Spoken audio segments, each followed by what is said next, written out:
Bonjour à tous et bienvenue dans notre émission Où va le monde? Un espace qui veut faire entendre différents points de vue afin d'appréhender la complexité des enjeux de notre monde actuel et en devenir.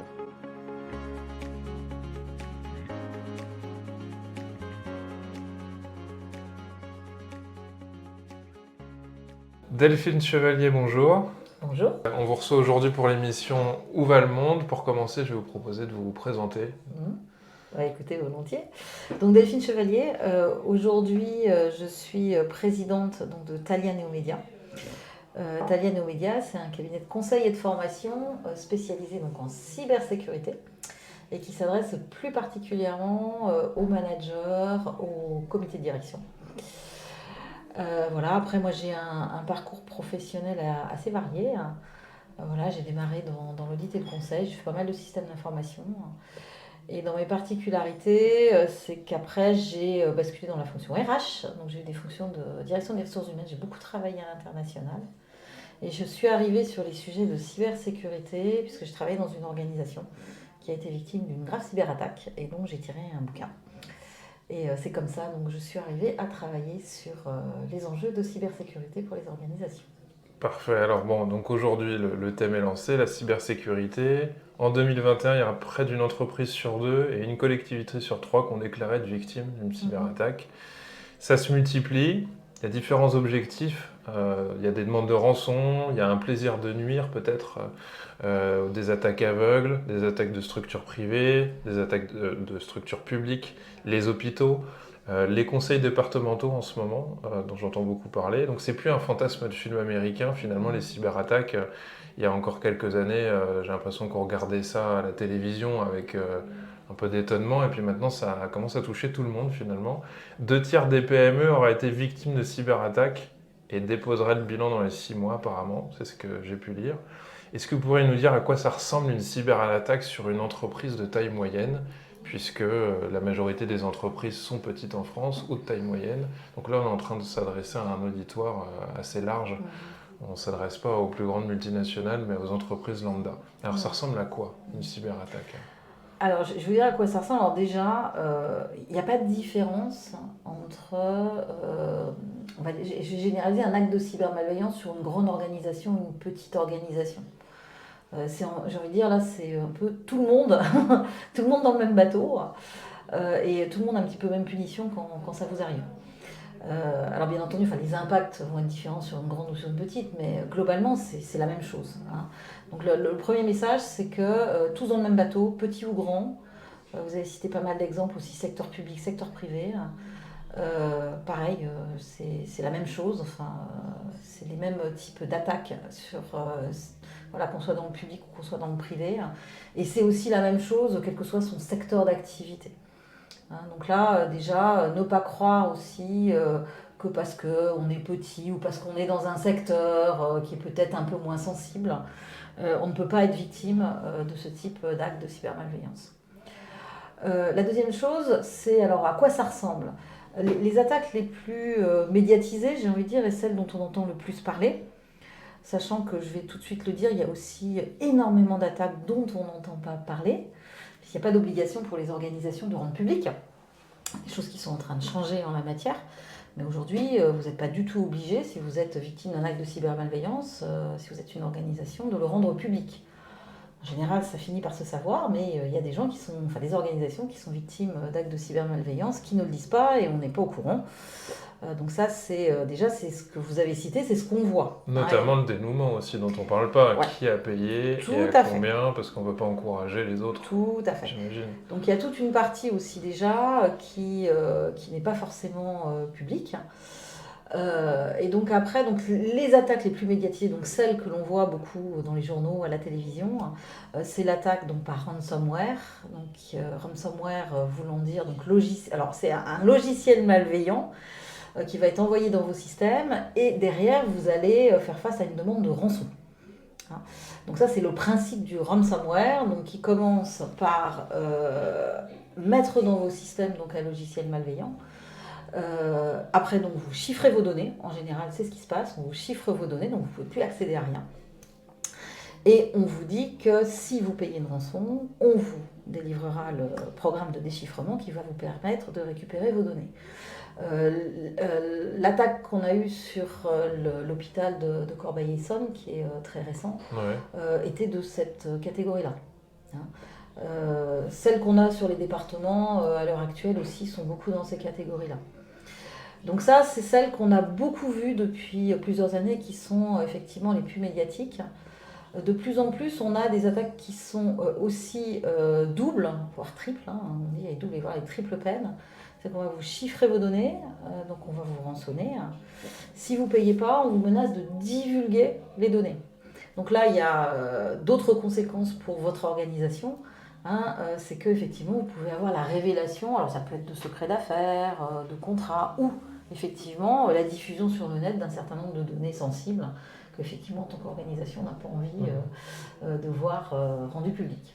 Donc ça, c'est des attaques dont on a beaucoup entendu parler, mais il y en a en fait plein d'autres. Alors par exemple, une dont on parle peu, alors, les attaques par defacement, il y en a plusieurs. Enfin, c'est des choses qui vont toucher vos sites web. Alors, il y a bien entendu celles qui vont effectivement défigurer votre site web. Mais celles dont on entend parler encore beaucoup moins, c'est celles où en fait vous allez avoir un faux site web qui est fait, qui ressemble très étrangement à celui de votre organisation, qui bien entendu n'est pas le vôtre, et le principe va consister effectivement à détourner alors votre clientèle, hein, ou les personnes donc, qui vont accéder à votre site, donc vers ce faux site, effectivement faire croire aux gens qu'ils achètent votre produit. En fait, c'est bien entendu pas votre produit. Hein, et donc, effectivement, avoir de l'argent qui est récupéré. Bien entendu, les personnes qui sont dirigées vers ces sites-là ne verront jamais la couleur du produit qu'elles ont pensé acheter. Hein. Ça, c'est des attaques assez compliquées aussi à détecter pour les organisations, parce qu'encore faut-il avoir connaissance de ce faux site voilà, qui détourne en fait une partie de votre clientèle.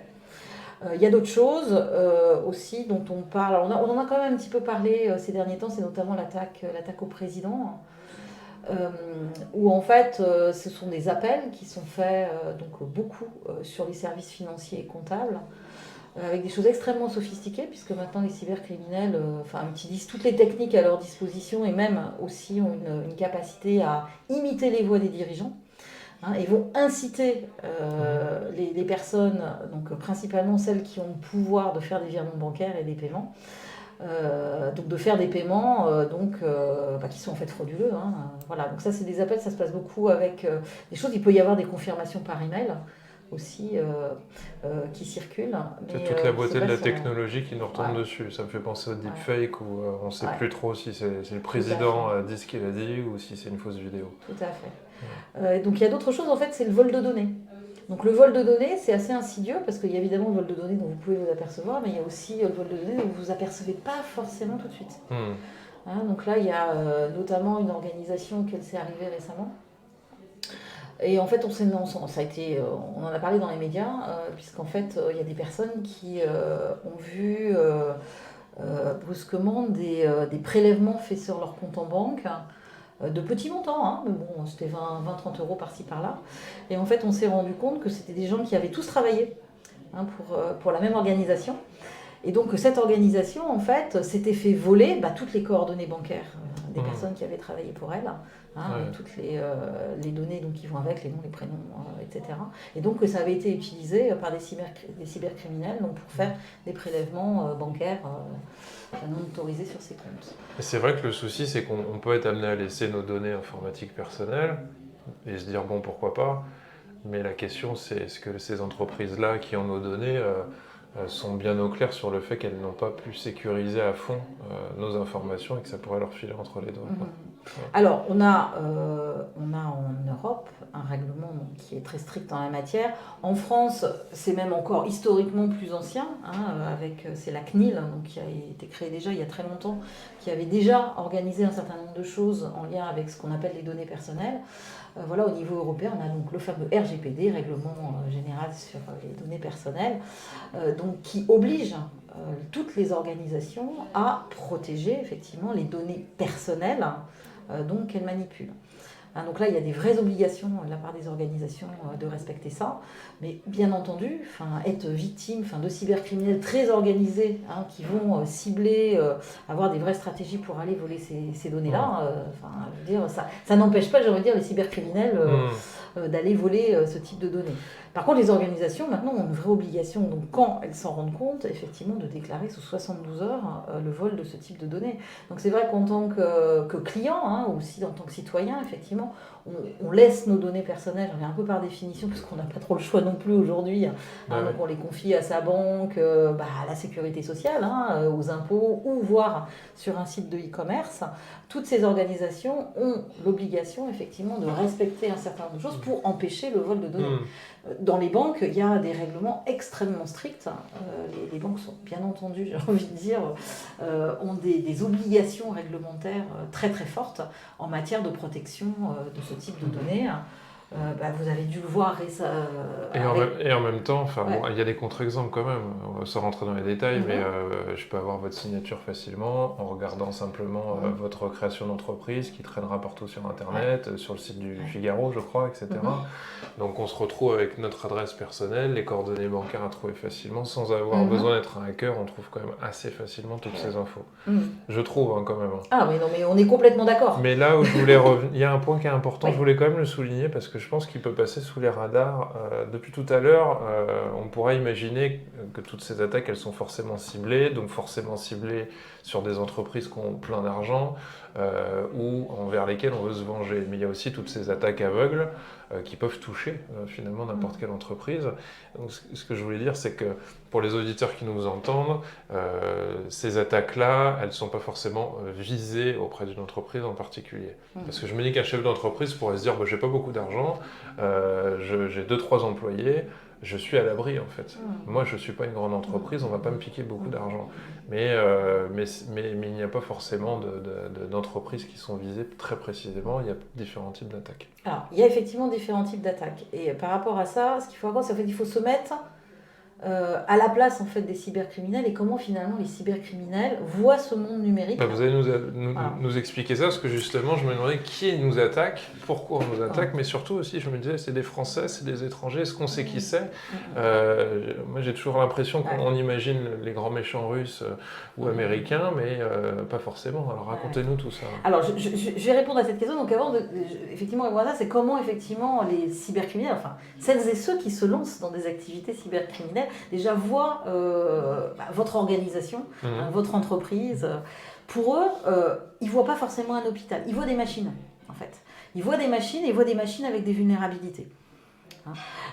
Dans le cas de l'attaque sur l'hôpital de Corbeil-Essonnes, sur ce à quoi j'ai pu accéder en termes de discussions qu'il y a eu donc, entre les personnes qui ont géré la réaction à un incident et donc les échanges avec les ou le cybercriminel qui a lancé l'attaque, laisse à penser que le cybercriminel ne savait pas que c'était un hôpital. Ouais. Donc il a vu une somme de données peut-être ou voilà, il a vu des machines. Il a vu des machines avec des vulnérabilités. Il y a des trous partout, donc je peux y aller. Je peux y aller. Donc ça déjà c'est important pour répondre à cette question effectivement. Est-ce que je suis plus ou moins visé ? Enfin, un cybercriminel il voit des machines. Est-ce que éthiquement, parce qu'il y a aussi cette question je crois derrière, les gens doivent se dire éthiquement je suis clean, je vois pas pourquoi on m'attaquerait moi. Parce que je crois qu'on peut avoir une vision romancée, très cinématographique du hacker qui vient faire sa révolution contre une autre entreprise, mais en fait, on n'est pas forcément d'ailleurs, on l'a vu, malheureusement, et aussi pendant la crise sanitaire, les hôpitaux ont pu être des cibles, alors, plus ou moins volontaires. Parce que je vais répondre avec à votre les passes question sanitaires, je crois qu'il y a eu... Voilà. Donc, il y a effectivement des attaques qui vont être ciblées, et là, en matière d'éthique, moi, personnellement, je pars du principe qu'à partir du moment où on a basculé dans la cybercriminalité, je ne suis pas sûre qu'il y ait une éthique... en la matière, parce que donc la finalité en fait, pourquoi effectivement des personnes basculent et ont ce type d'activité, le premier objectif c'est l'appât du gain. On va chercher à faire de l'argent. Donc c'est le principe de la rançon. Voilà, on vous met un mail, on vous désorganise, on vous empêche de travailler. Voilà, on vous menace d'un certain nombre de choses. C'est un peu comme la mafia. Oui, j'allais dire, c'est comme la mafia qui fait le tour dans Comme la la ville mafia, et puis voilà. qui dit si tu veux travailler, il faut que tu payes. Voilà, s'il faut que tu travailles, que tu payes. Donc ça, effectivement, l'objectif premier que l'on voit effectivement en termes d'objectif le plus fréquemment, j'ai répondu, c'est l'appât du gain. Après, il y a d'autres objectifs. Donc effectivement, il peut y avoir des lanceurs d'alerte. Donc ça, le plus célèbre, c'est Edward Snowden. Voilà, mais il y a des gens qui peuvent effectivement, voilà, alors les Anonymous, c'est un mouvement encore un petit peu différent, mais effectivement, donc là, c'est des gens qui vont s'organiser. Il y a derrière, il y a une mission, il y a la volonté de révéler un certain nombre de choses. Donc là, on a effectivement une cybercriminalité qui est plus avec un objectif précis. Sur certains types d'organisations, voilà, pour révéler un certain nombre de choses. L'autre type de cybercriminalité, vous en avez parlé tout à l'heure, c'est vraiment la cybercriminalité, je veux dire entre États. On est là dans le domaine de la cyberguerre. Donc là, clairement, aujourd'hui, le monde cyber, on va faire de l'ingérence, notamment sur les votes étrangers, bien sûr, etc. Alors, il y a effectivement pour déstabiliser un pays, mais vraiment aussi pour mettre à mal un pays. Maintenant, la cyber est une vraie arme, au même titre que les armes, je veux dire, conventionnelles dans le monde réel, pour les États, pour se faire la guerre. Donc on va chercher à déstabiliser, on va chercher à se faire la guerre en utilisant l'outil numérique. Ce qu'on a vu effectivement le plus fréquemment en la matière, c'est effectivement notamment de mettre à plat un certain nombre de systèmes. C'est vrai que si, grâce, je dirais, à des cyberattaques, on peut effectivement couper l'électricité, couper l'eau, effectivement mettre à mal l'infrastructure d'un pays. Ce qui renvoie au film Ennemi d'État avec DiCaprio, je ne sais pas si vous l'avez vu, où il part au Moyen-Orient avec Russell Crowe et en fait il explique que dans ces pays-là, ils auront toujours la supériorité puisqu'ils n'ont pas une hyperdépendance à tout le numérique. Et que si on leur coupe le téléphone, si on leur coupe l'électricité, ils ont les bougies et ils peuvent se contenter de ça. Et que les Américains là, sont très embêtés avec leur téléphone parce que sans chargeur, il n'y a plus de batterie. Et c'est très juste. Voilà. Et d'ailleurs dans les organisations, moi je travaille beaucoup dans cette direction avec mes clients parce qu'effectivement c'est bien la dépendance aussi qui nous rend vulnérables. Et tout le monde là maintenant de toute façon. On est tous dépendants à quelque chose. Voilà, comment essayer, notamment sur certaines opérations dans les organisations, d'être un petit peu moins dépendant et ou surtout essayer d'avoir des plans de secours. Voilà, en se disant, tiens, est-ce que je peux encore livrer mes marchandises si tous mes systèmes sont à plat ? Donc c'est les systèmes de plan de secours avec des sauvegardes, des backups, ou effectivement ce qu'on appelle des modes de fonctionnement en mode dégradé. C'est se dire sur certains processus d'organisation, qu'est-ce que je peux faire pour pouvoir continuer à travailler sans l'outil numérique. Alors, il y a des vraies impossibilités aujourd'hui, dans le monde en 2022, presque 23 maintenant. C'est vrai, des vraies impossibilités. Je pense qu'il y a des choses qu'on est maintenant presque incapable de faire sans les outils numériques. Mais c'est vrai que cette dépendance nous rend extrêmement vulnérables. Ça me fait sourire parce qu'il y a un conseil départemental qui a subi une cyberattaque et qu'est-ce qui s'est passé ? Beaucoup de personnes ont pu dire qu'elles ne pouvaient plus travailler. Donc se sont mises en arrêt, donc ça a des conséquences après. Tandis que à certains endroits de ce conseil départemental, on utilisait encore des archives papier. Donc on pouvait répondre au téléphone, quand les téléphones n'étaient pas reliés à l'informatique. Parce que, voilà. Et donc on a retrouvé les vertus du papier qu'on essaie de combattre depuis des années en essayant de tout numériser. Donc ça crée des nouveaux débats où les plus anciens vont dire aux plus jeunes heureusement que je n'avais pas tout jeté et que moi je peux répondre aux questions parce que j'ai mon bottin, j'ai mes archives papier et on a encore un carnet dans lequel on peut écrire. Donc c'est vrai que ça renvoie, je pense, à des nouvelles formes de peur aussi. Le fait qu'on puisse vous retirer un accès au monde ou que vous puissiez plus être en contact avec l'extérieur. Tout à fait. Et moi, dans les exercices d'entraînement à la cybercrise que j'ai pu faire avec certaines organisations, c'est assez intéressant parce que ça quand même effectivement met en avant que sur certains documents clés, documents vraiment dont on a besoin un petit peu tout le temps pour faire son travail, avoir une copie papier, effectivement, là, comme vous venez de mentionner, c'est plutôt une bonne idée. Et si on ne peut pas faire la copie papier, c'est au moins s'assurer qu'on ait une copie numérique dans un endroit déconnecté du réseau de l'entreprise, même en général en dehors de l'entreprise. Donc ça, c'est plus lié à d'autres risques, je dirais, de destruction qu'il peut y avoir, mais effectivement pour pouvoir accéder à un certain nombre de choses, quoi qu'il arrive. Ça, vous nous donnerez quelques informations après. Vous nous donnerez un guide de survie. Il y a un point sur lequel je voulais discuter avec vous de ça. Il est souvent dit qu'il y aurait une forme de légèreté ou d'insouciance des salariés français sur la protection de leurs données, précisément français. On a entendu pas mal de grandes entreprises et celles du CAC 40 parler justement de mise en danger des informations à partir du moment où leurs salariés partaient à l'étranger. Dans les voyages d'affaires, en se passant facilement des clés USB, en branchant des clés USB qu'on pouvait leur passer sur l'ordinateur, un manque de surveillance, des mauvaises habitudes, se connecter à tous les Wi-Fi qui passent, non sécurisés. Et la DGSE a souvent fait état de ça, en fait. Donc moi, je voulais savoir ce que vous en saviez. Et donc ça, c'est un penchant que je pourrais avoir. Il me semble que la France est à la traîne sur ces comportements à avoir. Est-ce que c'est un problème français? Est-ce que c'est européen? Est-ce que finalement ça touche tout le monde? Est-ce qu'on sous-estime en France la vulnérabilité qu'on a face au numérique? Voilà, c'est une question que je me pose. Alors, moi je fais aussi partie de celles et ceux où je me dis que quand on voit l'histoire, on est peut-être un peu plus naïf que d'autres cultures, j'ai envie de dire en matière de guerre économique. Ouais. C'est-à-dire de croire que finalement nos savoir-faire, nos inventions, je ne vais pas dire que ça peut intéresser personne, mais que c'est pas si facile que ça de nous les voler. Enfin voilà, je pense qu'on a une forme de naïveté autour de ça. Ou on surestimerait quelque chose alors? Ou une naïveté? Oui, je suis peut-être naïveté ou se dire que finalement, alors je sais pas si c'est pas grave si on nous les vole parce qu'on sera toujours tellement fort à retrouver de nouvelles idées que. Mais c'est vrai que clairement, par rapport à d'autres pays, on est beaucoup plus négligent dans notre capacité à protéger un certain nombre, je veux dire, de savoir-faire, de secrets, etc. Et c'est clair que là-dessus, il faut pas du tout faut arrêter d'être naïf. Ce que l'on crée au quotidien, alors moi je peux vous parler de ce qu'on crée au quotidien dans des organisations, quand on crée des nouveaux avions, quand on élabore des nouveaux trains, ou même des dispositifs quels qu'ils soient.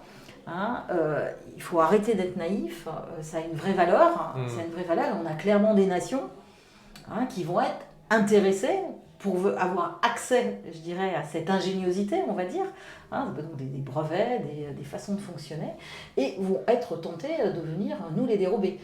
Ça, je pense que c'est un peu depuis que le monde est monde.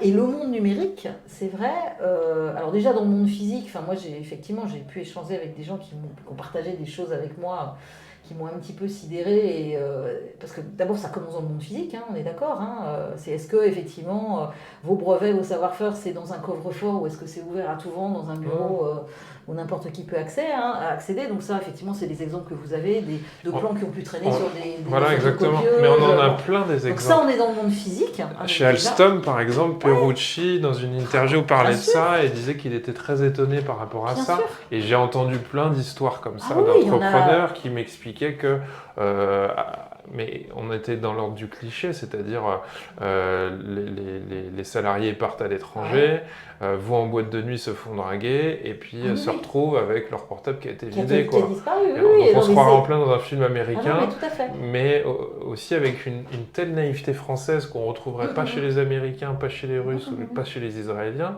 Je me suis dit, est-ce que c'est français, est-ce que c'est européen? Et les descriptions sont tellement naïves que je m'en suis dit, mais c'est pas possible, pour parfois des entreprises énormes, d'être à ce point-là, pas en capacité de se dire, mais il ne faut pas que je branche n'importe quelle clé USB sur mon ordinateur de bureau, parce que je peux tout perdre. Donc je me demande d'où ça vient, ça, en fait, quoi. Pourquoi on est à ce point-là à la traîne en France, quoi?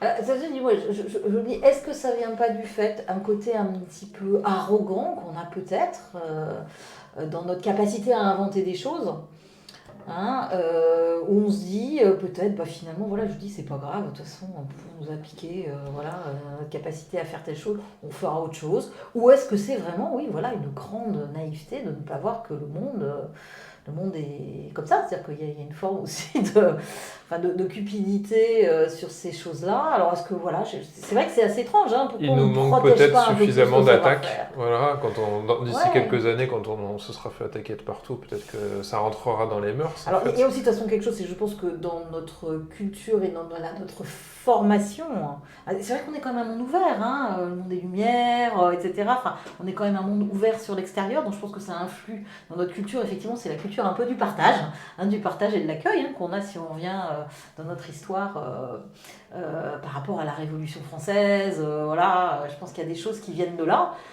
ou donc peut-être qu'on partage peut-être un peu trop. Et oui, il y a sûrement quelque chose qui vient de là. Sûrement quelque chose qui vient de là.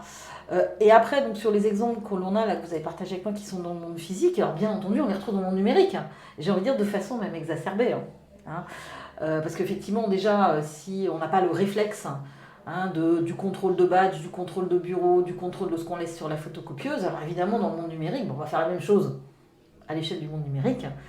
Donc effectivement, on va laisser, par exemple, des rapports d'un stagiaire qui a eu accès à des plans. Bon, on va même pas se rendre compte que le rapport, il est à disposition sur un site internet, voilà, avec un étudiant qui a raconté plein de choses sur ce qu'il a vu dans l'entreprise. Ça peut être ce genre de choses. Et puis bien entendu, d'autres choses avec effectivement des données qui ne sont pas suffisamment sécurisées dans le monde numérique, c'est-à-dire qu'il y a trop de monde qui y accède en fait, et qui de façon extrêmement facile, quelqu'un part de l'organisation par exemple, avec une intention un petit peu de vengeance vis-à-vis d'une organisation, il va partir très facilement par exemple avec des contrats, avec des plans, avec des brevets, et puis il va aller vendre ça au plus offrant. C'est pas quelque chose qui est effectivement, j'aimerais dire que c'est presque même encore plus simple dans le monde numérique. Et comme on dit souvent la technologie exacerbe les sujets, les rend encore plus visibles. Donc déjà ce qu'on était pas très bon à faire dans le monde physique, donc en matière de protection de nos savoir-faire, j'ai envie de dire dans le monde numérique, voilà. Donc il y aurait peut-être un travail à faire avant sur le matériel, avant de s'attaquer au numérique. Déjà, c'est déjà que culturellement, on sorte de cette naïveté, et qu'on ait une vraie culture de protection, de nos savoir-faire.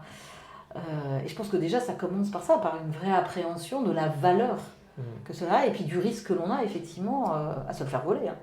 C'est surtout ça. Mais tant que ça c'est pas construit, j'ai envie de dire, dans notre intellect et dans notre culture, soit dans le monde physique ou dans le monde numérique, oui. Alors, moi je vais vous demander 5 conseils pour les auditeurs. Alors, je dis 5, on peut dire 5 et demi aussi. Les essentiels. Les essentiels. Les essentiels pour protéger. Est-ce qu'il faudrait sauvegarder? Comment on sauvegarde? Est-ce qu'il faut avoir des réflexes particuliers à inscrire au fer rouge, au conditionnement que vous pourriez proposer aux auditeurs?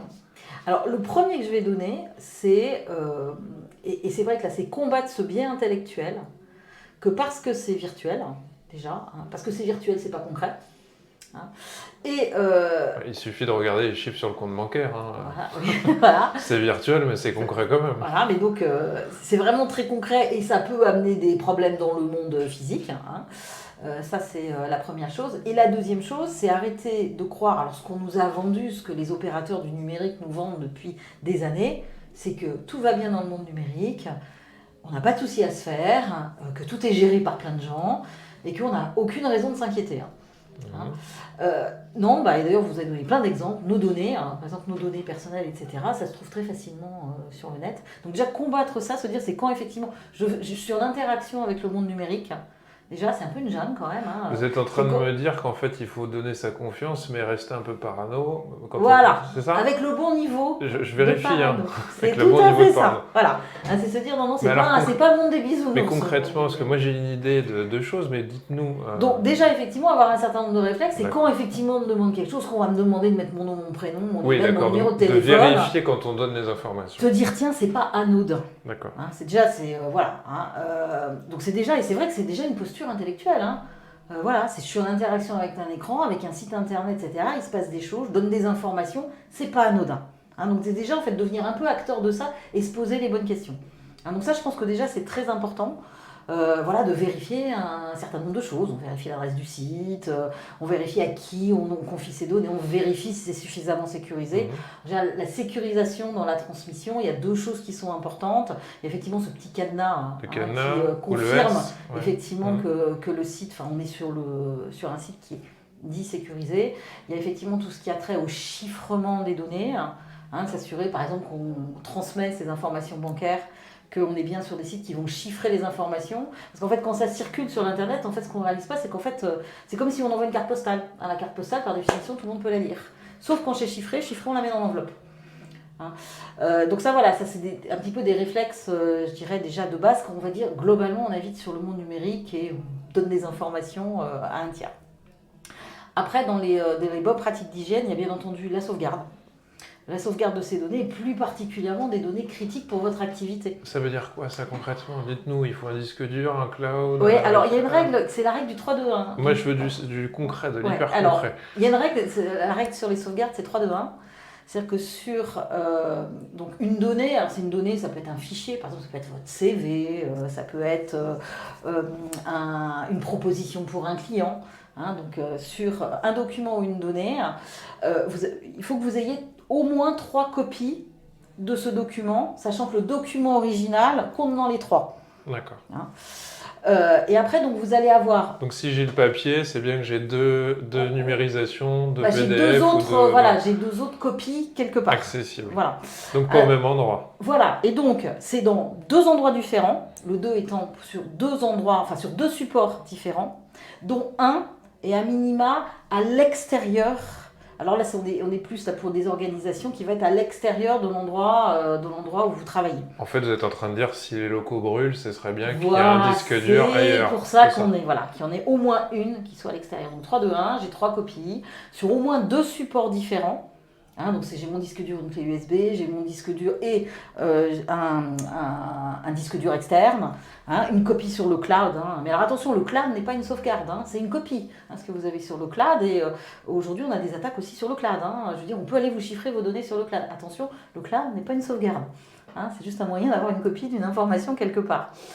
Donc 3 fois le document sur au moins 2 supports de nature différente, dont un je dirais déconnecté de votre réseau ou quand on est dans une organisation à l'extérieur de l'organisation, notamment pour les risques d'incendie. Donc ça, c'est important, la sauvegarde. Ou alors la bonne copie papier d'un contrat qu'il faut toujours avoir sous la main quoi qu'il arrive. On peut aussi avoir ce genre, bien entendu, de moyens de fonctionnement. Et là, en fait, quand on fait ça, on travaille sur ce qu'on appelle la continuité d'activité. C'est que si un jour, vous êtes monté, ou qu'on vous a chiffré vos données, etc., vous avez des copies de secours que vous pouvez activer. Okay. Très important, les mises à jour. C'est régulièrement, il y a effectivement... Pour que les failles de sécurité... les failles, il y a des vulnérabilités, ce qu'on appelle les 0 day, etc. Et toutes les vulnérabilités qu'on a dans les outils, donc qui sont détectées. Donc les éditeurs de logiciels font leur travail de corriger ces failles de vulnérabilité. C'est pour ça qu'on a des mises à jour. Ça, c'est important de les faire. Okay. Effectivement, ça permet de réduire les risques. Je pense que déjà... Ah oui, et puis l'autre chose très importante, c'est les mots de passe. Les mots de passe et la façon dont vous authentifiez globalement sur tous les sites auxquels vous accédez. Avoir une rigueur sur les mots de passe. C'est-à-dire une rigueur sur les mots de passe. C'est avoir des mots de passe complexes. Donc un mot de passe complexe, c'est un mot de passe qui est très long, le plus long possible, et qui a une multiplicité de caractères. Donc ça, les meilleures techniques, et puis évidemment avoir des mots de passe différents sur les différents sites, et plus particulièrement sur les sites critiques comme votre banque, pour accéder à la sécurité sociale, aux impôts, tous ces... Je traduis pour ceux qui ne l'ont pas entendu, diversité, ça veut dire pas le même mot de passe partout. Pas le même mot de passe, et particulièrement, particulièrement sur les sites sensibles, on va dire, voilà. Et pour ça, la meilleure des techniques, c'est les techniques. C'est la technique de la phrase qui est utilisée dans l'armée.